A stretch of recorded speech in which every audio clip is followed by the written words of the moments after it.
guys, I'm gonna put together a rm125. I already put the tranny in the crank in. Nothing to that, just slipped right in. But I rebuilt this crank yesterday, put a Pro X rod in it. So I'm gonna show you a good way to put cases together when there's a gasket, because I've seen people have the gasket messed up and it leaks or whatever. So I'll show you how I do it. I'll put some lube on stuff here, and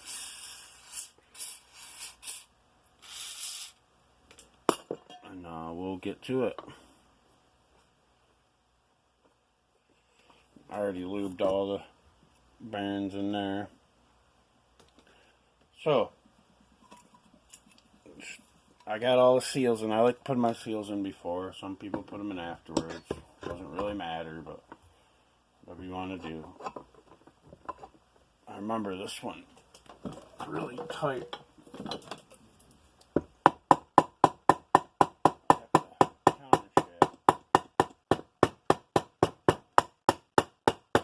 Okay, so usually they're not that tight around the counter shaft or drive axle, but just get it started like that. Then I'll take 3 case bolts, or actually put all the case bolts in, because it will hold the gasket.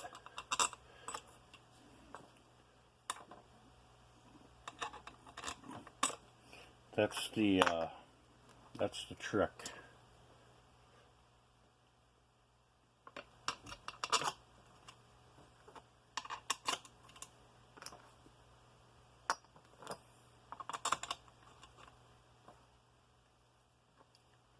Longer ones at the top. You put them all in, and it holds the gasket for you.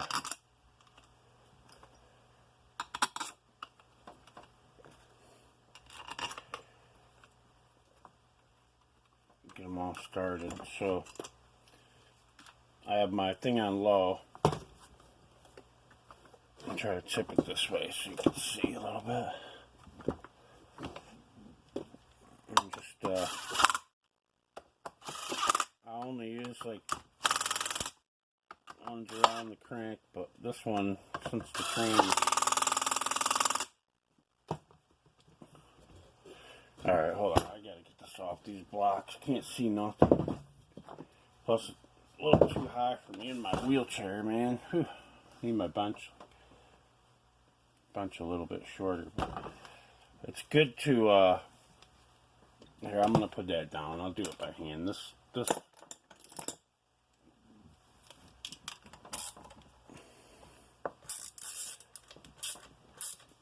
always make sure your rod isn't pinched in between. So yeah, just a couple bolts. Draw it together with the bolts.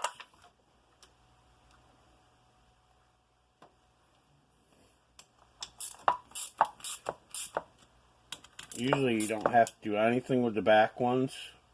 Just around the crank will draw it together. You don't even have to touch. Just try to do it at an even gap.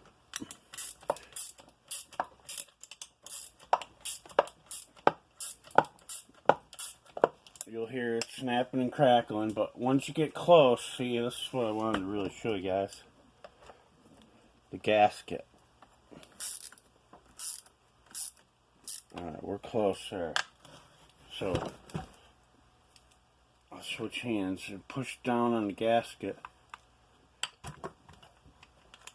Get the gasket perfectly so it doesn't stick up.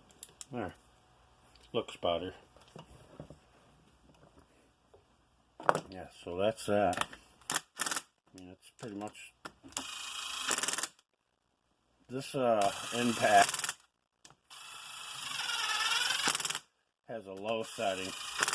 It only is about 9 foot-pounds. Oh, I think I got that bolt and this bolt mixed up. Yeah, that looks better.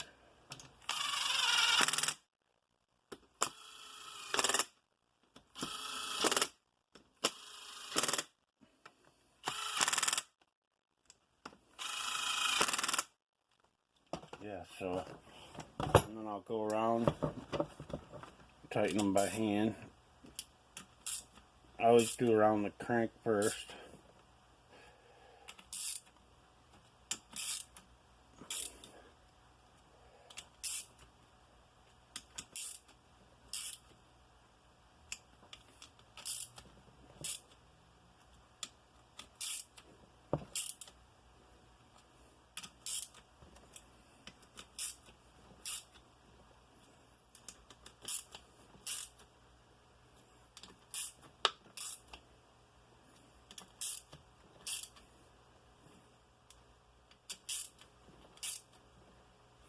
See, I'm like choked up on the ratchet. I'm not,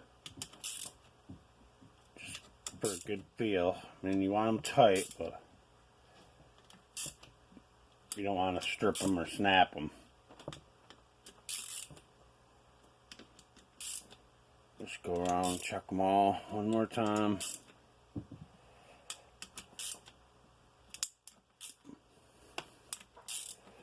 Okay. That's that. So this is a really important part right here. See, the crank doesn't move. It's really tight. But if you look, it's tight to this side. Probably hard to see on the camera, but I loaded this side, pressed it that way, so it's going to push the crank tight against that side. If you load this side and use a drawing thing or whatever, either side, it's going to push it tight to that side. So you want to look and you want to hit it over.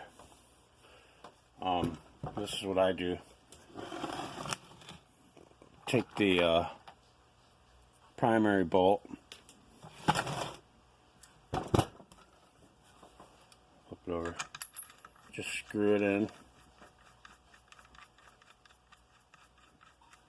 finger tight, and take a 14 millimeter.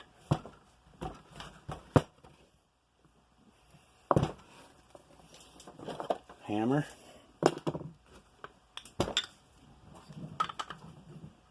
And give it a whack. See that? Looks good. Perfect.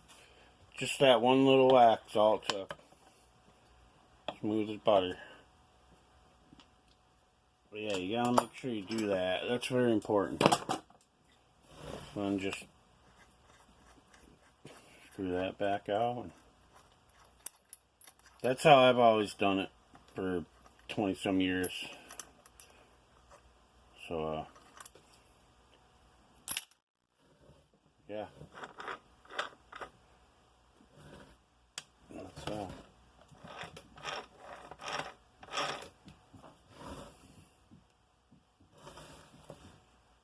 alright guys, I'm gonna put the rest of this together, and you guys have a good one.